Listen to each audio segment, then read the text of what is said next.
Alright guys, we are back with our final segment of the night, the GSMC Hockey Podcast, brought to you by the GSMC Sports Network. We're going to get right into our fifth and final segment here, a look into the games that are ongoing currently. Right now, or a little bit ago, we talked about it, just a reminder, the Panthers finished the Boston Bruins season. That ends in the second round here. The Panthers now move on to the Eastern Conference Final, where they face off against the New York Rangers. That's going to be an exciting one. I've been saying it for weeks. Collision course. The Panthers made me a little wrong. I said Panthers in 7, but hey, I'll take it. I predicted the Panthers. I'm 2 for 2 on the Eastern Conference prediction, or on the predictions for the second round. I had the Rangers in 6. That was exactly correct. And then I had the Panthers winning that series. The other one going over to Colorado, I did have Colorado in 7. So if the Colorado Avalanche can prove me right, that would be lovely. But, I'm not rooting for any team here. Just enjoying talking about these teams. When it comes down to the Panthers versus the Bruins, of course, I was on air. I was not able to watch the conclusion of this game. It seems like a wild one. Very early into the game, however, I can talk about Pavel Zacha gets his first goal of the postseason. He's been buzzing, really, this entire postseason. He's been one of the more electric forwards for the Boston Bruins. So it does not shock me that he finally gets on the board. Unfortunately, it's in their very last game, so you're not going to see much more. This was a goal less than 1 minute into the entire game.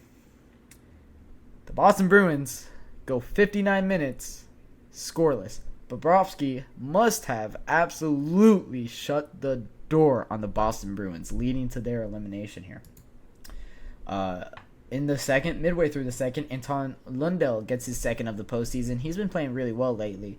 It's assisted by Carter Verhaeghe for the Florida Panthers. That ties up the game at 1 apiece.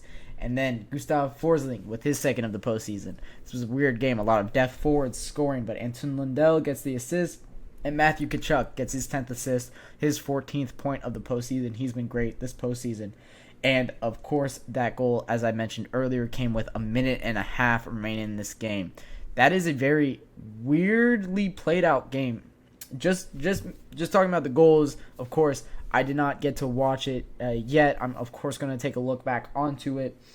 But what it looks like just from the goals is you go 1 minute in, a goal, 1.5 minutes before the game ends, a goal, and then in between there is a goal. That's a weird one. You're going 57 minutes basically with 1 goal action. That's a weird one to watch. I bet the Boston Bruins fans aren't loving that one. It must have been an absolute goaltending duel, and we see one of the more prominent goaltenders in the NHL right now. He does burn out of these playoffs. Of course, we're talking about Jeremy Swayman. He is no longer in these postseason. No forwards have to worry about him anymore. That's going to be a sigh of relief for the Rangers forwards, as they haven't really been tested by a goaltender yet. I wouldn't say Freddie Anderson is much of a test, and the Capitals' goaltending situation has been, I would say, anything short from good this year. So yeah, you're getting you got great production out of Bobrovsky in this entire series. He's been really good in this postseason, and now you got the Florida Panthers in back-to-back Eastern Conference Final. From what looked like a good core that kind of got flipped on its head 2 years ago when they made the trade for Matthew Tkachuk.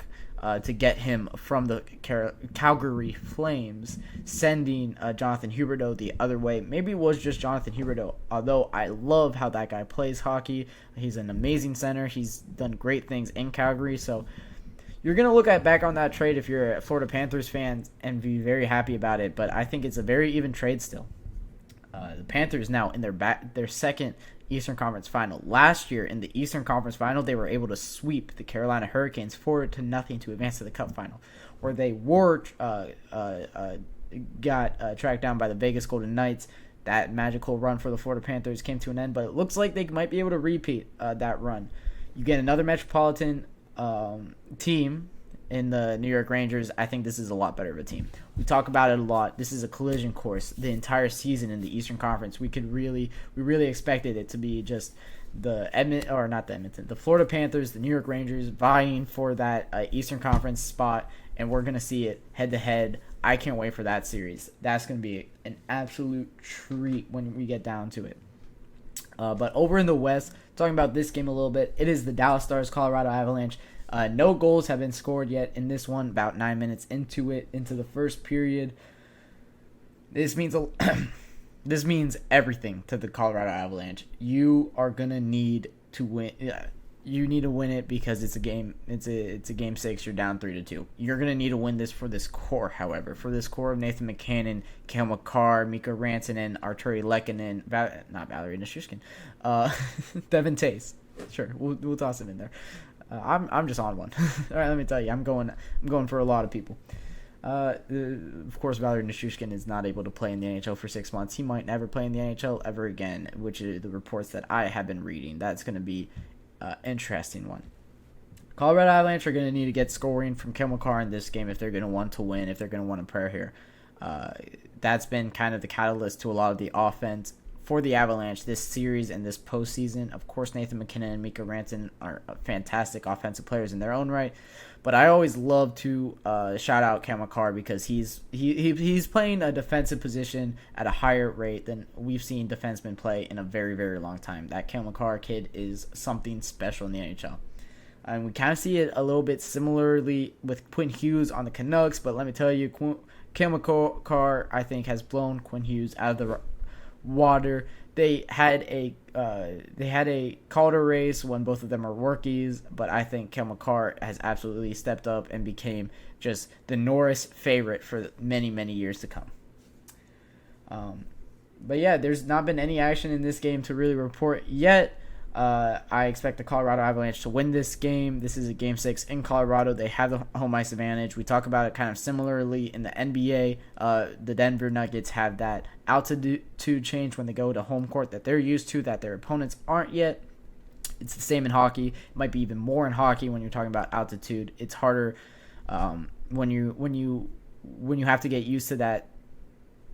In hockey, your stamina goes down a lot faster than it does in the NBA. So you're going to need to get used to that, and that's a lot harder.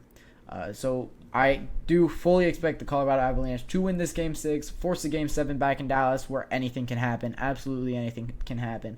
Jake Onger could maybe just full-on steal this game or next game, and then that's the end of the road for the Colorado Avalanche. So, yeah, without further ado, I think that will wrap it up for this Friday night podcast. I'm going to go watch this final game and talk about it a lot more on Monday as I come back from the weekend that has a lot of great series closeout games. It looks like that third round of the Stanley Cup Finals is going to be able to be predicted a little bit better when it comes down to those games. So thank you, everybody, for tuning in to the GSMC Hockey Podcast, brought to you by the GSMC Sports Network. Your support means a lot to us, guys, so please remember to subscribe to the show, leave a positive review. It really does make a difference. We also invite you to follow us on Facebook, Twitter, TikTok, Instagram for more content and updates. Thank you, guys, once again, and all of you have a wonderful day.